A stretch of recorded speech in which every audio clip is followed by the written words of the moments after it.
Hello दोस्तों, आपके अपने YouTube channel update TET C TET में आप सभी का स्वागत है।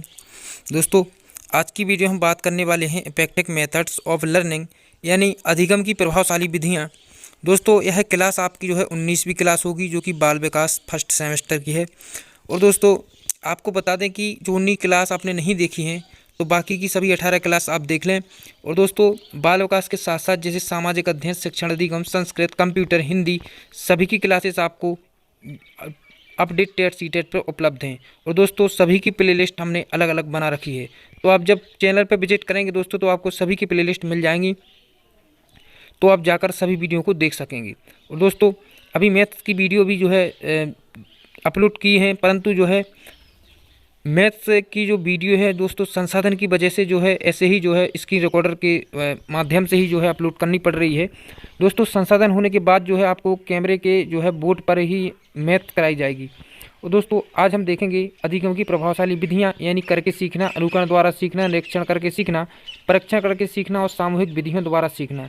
इन सबसे बात करेंगे लर्निंग बाय डूइंग, किस प्रकार से जो है हमें इसमें अधिगम यानी कि सीखने की जो नौ आप कैसे सिखाएंगे बच्चों को। और बच्चों को अगर रुचि नहीं है पढ़ने में और वह पढ़ने में लापरवाही करता है तो उसको कैसे आप जो है लाइन पर लाएंगे।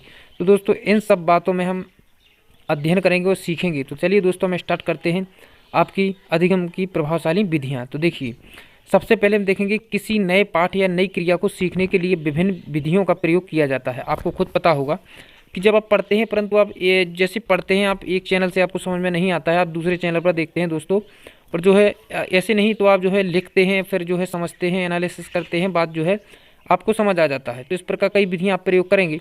और मनोवैज्ञानिकों ने कुछ प्रमुख विधियों को अधिक उपयोगी एवं प्रभावशाली माना है और बताया है। इन विधियों को हम निम्न प्रकार देखिए अध्ययन करेंगे। सबसे पहले है दोस्तों, बहुत महत्वपूर्ण है आपके पूरे बाल विकास में, देखिए यह विधि है आपके लिए करके सीखना यानी लर्निंग बाय डूइंग। यानी कि आप करके सीखना का मतलब है, मान लीजिए आपको किसी ने जो है, जैसे एग्जाम्पल के रूप में हम समझें, जैसे कि बोर्ड पर जो है शिक्षक ने बताया कि हम आम को इस प्रकार बनाएंगे। दोस्तों, वह आपको आम बनाकर दिखाते हैं, फिर आप जब घर आते हैं आप खुद जो है अपनी पेंसिल या किसी भी जो है साधन से आप उसको करके सीखते हैं, यानी कि उसको आप जो है घर पर प्रयास करते हैं बनाने का। तो दोस्तों, वही कहलाता है करके सीखना, यानी आप अपने खुद के हाथों से बनाएं और फिर सीखें। वही को हम लोग क्या कहते हैं, करके सीखना, लर्निंग बाय डूइंग। इस विधि में छात्र के, देखिए इसमें समझेंगे, छात्र के द्वारा प्रत्येक कार्य में प्रत्यक्ष रूप से भाग लिया जाता है। प्रत्यक्ष रूप से भाग तो लिया ही जाएगा, क्योंकि अगर वह कुछ करेगा दोस्तों तो वह सामने ही करेगा। तो देखिए, बच्चे जिस कार्य को स्वयं करते हैं उसे वे जल्दी सीखते हैं। जैसे कि वह घर आकर जो स्वयं करेगा, आम बनाने की प्रयास करेगा, तो दोस्तों वह अच्छे से सीख पाएगा। जब बच्चे किसी कार्य को स्वयं करते हैं तो वे उसके उद्देश्य का निर्माण करते हैं, उसको करने की योजना बनाते हैं और उसे पूर्ण करने की कोशिश करते हैं। यदि उनमें से असफल रहते हैं तो वे अपनी गलतियों का पता लगाते हैं तथा उनमें सुधार करने का प्रयत्न करते हैं। आज की शिक्षा प्रणाली इस विधि पर आधारित बाल केंद्रित शिक्षा है। तो दोस्तों, बाल केंद्रित से मतलब है कि जो है बालक जिस प्रकार की रुचि रखता है, जिस प्रकार का जो है वह अपना मन रखता है, उसी प्रकार की उसको शिक्षा देना। यदि यानी कि उसको जो सब्जेक्ट पसंद है उसी को जो है पढ़ाना, और दोस्तों उसी की जो है मन के अनुसार ही उसके अध्ययन कराना, यही है बाल केंद्रित शिक्षा। दोस्तों, इसमें शिक्षक का कुछ लेना देना नहीं है, उसमें सब कुछ सर्व क्या होता है, बालक ही सर्व होगा।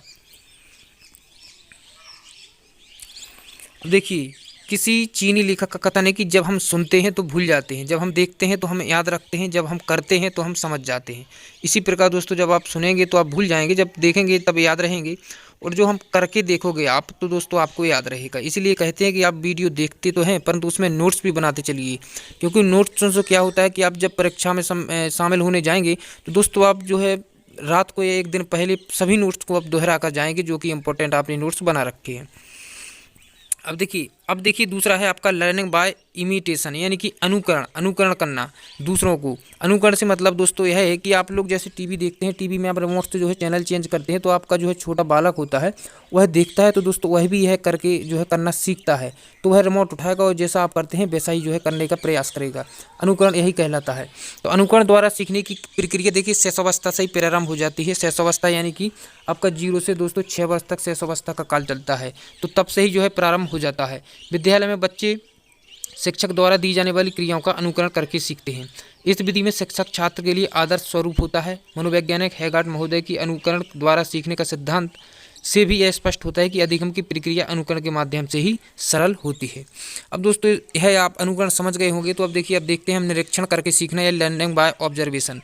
तो ऑब्जर्वेशन से मतलब यह है कि बच्चे जिस वस्तु या का निरीक्षण करते हैं उसके बारे में भी जल्दी और स्थायी रूप से सीख जाते हैं। निरीक्षण यानी कि उसको कराकर देखना और दोस्तों उसके बारे में समझाना, उसको जो है पार्टों के पार्ट उसको दिखाना और समझाना कि इस प्रकार से इनके पार्ट यूज करके इसका निर्माण कर सकते हैं। इसके कारण वे निरीक्षण करते समय वे उस वस्तु को छूते हैं या प्रयोग करते हैं या आपस में उसके बारे में चर्चा करते हैं। इस प्रकार से अपने एक से अधिक इंद्रियों का प्रयोग करते हैं। फलस्वरूप उसके मन मस्तिष्क पर उस वस्तु का स्पष्ट चित्र अंकित हो जाता है।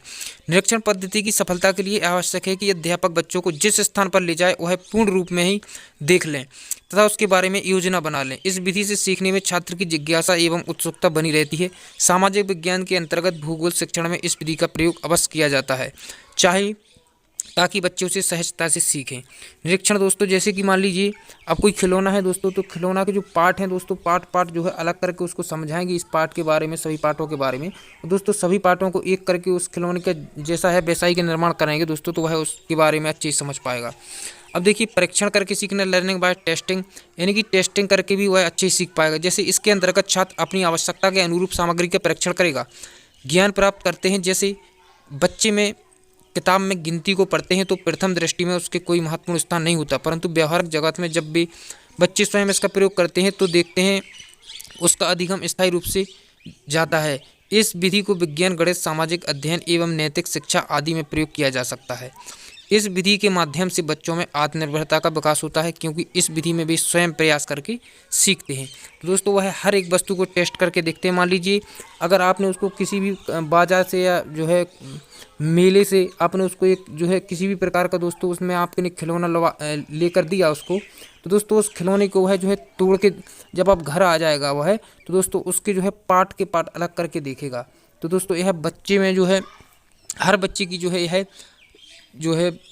भावना होती है, वह उसको अलग करके देखता है। आप जो है प्रैक्टिकल करके भी देख सकते हैं। तो इस प्रकार वह परीक्षण करके भी सीखता है।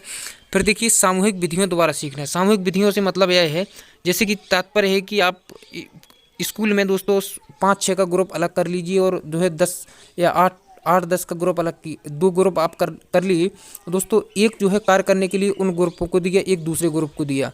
तो दोस्तों एक ग्रुप में सभी लोग उस कार्य को करेंगे और एक दूसरे से बातचीत करेंगे। बातचीत करने के बाद तो समूह में कार्य करेंगे, तो समूह में जो है वह अच्छे सीख पाएंगे। देखिए इसमें है कि सामूहिक विधियों द्वारा सीखना अधिक सहायक एवं उपयोगी होता है। इस संबंध में कोलसनिक का मत है कि बालक को प्रेरणा यानी मोटिवेट प्रदान करना उसे शैक्षिक लक्ष्य को प्राप्त करने में सहायता देता है। उनके मानसिक स्वास्थ्य को उत्तम बनाने, उनके व्यवहार में सुधार करने और उसमें आत्मनिर्भरता तथा सहयोग की भावनाओं का विकास करने के लिए सामूहिक विधियां अधिक प्रभावशाली होती हैं। दोस्तों इस प्रकार से वह सीख सकेगा कि ग्रुप में काम करेगा और काम करने के बाद जो है वह सीखेगा और समझ पाएगा। अगर उसको नहीं आता तो वह दूसरे से पूछेगा, दूसरे से पूछेगा, तो एक दूसरे से बातचीत करने के बाद वह समझ पाएगा। फिर दोस्तों इन विधियों को जो है अच्छे से उचित तरीके से प्रयोग करने हेतु अच्छे शिक्षक की भी आवश्यकता होती है दोस्तों। तो दोस्तों अच्छे शिक्षक को हम कैसे पहचानेंगे, उसके गुण क्या होते हैं, देखिए इसमें हम समझेंगे अच्छे शिक्षक के गुण। सबसे पहले दोस्तों गतिविधियों के निर्माण की क्षमता, यानी गतिविधियों के निर्माण आप करने की क्षमता होनी चाहिए। यानी दोस्तों जिस प्रकार से बालकों को सिखाना है उन विधियों का प्रयोग करने हेतु उन विधियों का जो है निर्माण करना चाहिए सबसे पहले। फिर स्पष्ट निर्देश होने चाहिए। अब यानी कि आप समूह सिखाना चाहते हैं तो दोनों समूह को उचित तरीके से और व्यवस्थित ढंग से उनको अलग अलग बांटना चाहिए। उनको कोई भी ऐसा कार्य देना चाहिए ताकि वह रुचि लेकर उस कार्य को करने का पूरा प्रयास करें और सीखें।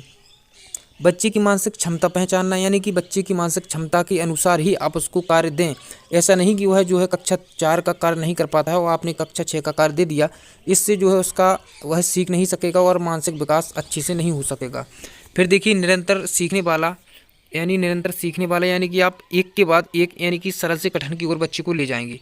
विषय वस्तु का पर्याप्त ज्ञान, जिसके बारे में आप उसको समझाना चाहते हैं, बताना चाहते हैं, सिखाना चाहते हैं, उसका आपको खुद को उस विषय वस्तु का अच्छे से जो है एनालिसिस या ज्ञान होना चाहिए। झिझक ना होना, यानी कि आप जो है बेझिझक होकर और सभी बच्चों को बिना कुछ जो है डर या भय के आप सिखाएंगे उसको। और पूर्ण ज्ञान से जोड़ना और जो है पूर्व ज्ञान होता है उसका, यानी कि आज उसने कुछ सीखा है उसी से रिलेटेड आप अगली चीज़ को सिखाएंगे ताकि वह उसका जो ज्ञान है व्यवस्थित हो सके। और देखिए शिक्षक पूर्ण योजना यानी कि शिक्षण की पूर्ण योजना बनाकर आप उसको शिक्षण कराएंगे। फिर वक्ता के साथ श्रोता यानी कि आप अच्छे बोलने वाले और अच्छे सुनने वाले भी होने चाहिए, ताकि आप अच्छे से सुनेंगे और समझेंगे दोस्तों, तभी जाकर आप बच्चों को सिखा सकेंगे। भयमुक्त कक्षा यानी कि कक्षा में ऐसा वातावरण होना चाहिए कि बच्चों में किसी प्रकार का कोई भय ना हो। पूर्वाग्रह मुक्त यानी कि यानी कि उसमें जो वातावरण होना चाहिए क्लास का, वह जो शांत वातावरण एवं अच्छा और सुखमय यानी कि खुशहाल जो है वातावरण वहाँ का होना चाहिए, ताकि बच्चे आपसे ना डरें और जो है आप खुशी खुशी वह सीखने का पूरा प्रयास करें और आपकी जो आप सिखाना चाहते हैं उसको आनंदपूर्वक सीखें। पक्षपात रहित व्यवहार, तो दोस्तों इसमें देखिए समावेशी शिक्षा यानी कि आप किसी के साथ भेदभाव नहीं करेंगे, चाहे वह पढ़ने में कम बुद्धि वाला हो या प्रभावशाली बुद्धि वाला हो, उसको आप कोई समानता नहीं करेंगे या असमानता नहीं करेंगे। आप जो है जिस प्रकार की बुद्धि है आप उसको उसी प्रकार का कार्य करने के लिए प्रेरित या जो है करने की सलाह देंगे और सिखाएंगे। इस प्रकार से दोस्तों यह चैप्टर में देखिए आपकी निष्कर्ष रूप से अधिगम की विधियाँ कैसी होनी चाहिए। किसी भी विषय का शिक्षण बच्चों के पूर्व ज्ञान या अर्जित क्षमताओं पर निर्भर करता है। सीखने की विधियाँ शिक्षण के उद्देश्य, सीखने की विषय वस्तु पर एवं विकसित की जाने वाली दक्षताओं पर निर्भर करता है। सीखने की विधियाँ ऐसी हों जो बच्चों को सीखने में आत्मनिर्भर बनाएं। दोस्तों वह फिर से जो है आप कार्य कराते हैं वह अपने अकेले में भी वह कार्य करने में सक्षम हो। बच्चे स्वतंत्र रूप से सीखने के लिए प्रेरित हों, यानी भी किसी भी भय डर से भी मुक्त होकर सीखें और समझ पाएँ। वे सीखने में आनंद अनुभव करें। दोस्तों जैसा भी आपका क्लास का वातावरण होगा उसी प्रकार का उस पर जो है बच्चे के विकास पर प्रभाव पड़ेगा। उसमें आपस में सहयोग की भावना विकसित हो, यानी कि आपस में वह लड़े झगड़े नहीं, एक दूसरे से जो है सहयोग करके अपने कार्य को पूरा करने का पूरा प्रयास करें। अधिगम की देखिए विधियाँ क्रियाओं के संचालन एक विशिष्ट अंग होती हैं। दोस्तों फिर शिक्षक जब अपने शिक्षण को छात्रों के स्तर अनुसार रुचिकर, बोधगम्य और तार्किक सरलतम बनाता है तभी वह अपनी कक्षा में सफल हो सकता है। देखिए दोस्तों उसमें स्तर अनुसार रुचिकर होना चाहिए, बोधगम्य और तार्किक सरल होना चाहिए ताकि बच्चे समझ सकें। इस प्रकार अधिगम की प्रभावशाली विधियों का ज्ञान बहुत आवश्यक है। अधिगम की प्रभावशाली विधियाँ हैं देखिए करके सीखना, अनुकरण द्वारा सीखना और निरीक्षण करके सीखना, परीक्षण करके सीखना और सामूहिक विधियों द्वारा सीखना, सम्मेलन व विचार गोष्ठ विधि और देखिए प्रोजेक्ट विधि। इस प्रकार से अधिगम क्रिया में सभी विधि का अपना अलग अलग महत्व होता है। इस प्रकार से आप उसको सिखा सकेंगे। इस प्रकार से दोस्तों हम समझेंगे अधिगम के नियम अगले चैप्टर में, जो कि लॉ ऑफ लर्निंग आपके जो कि एल थॉर्नडाइक ने दिए थे दोस्तों, उसको हम समझेंगे और सीखने सिखाने में इनका क्या महत्व है इसको भी समझेंगे। तो दोस्तों यह चैप्टर यहीं तक था आपका जो है समाप्त होता है। फिर हम मिलते हैं अगले वीडियो।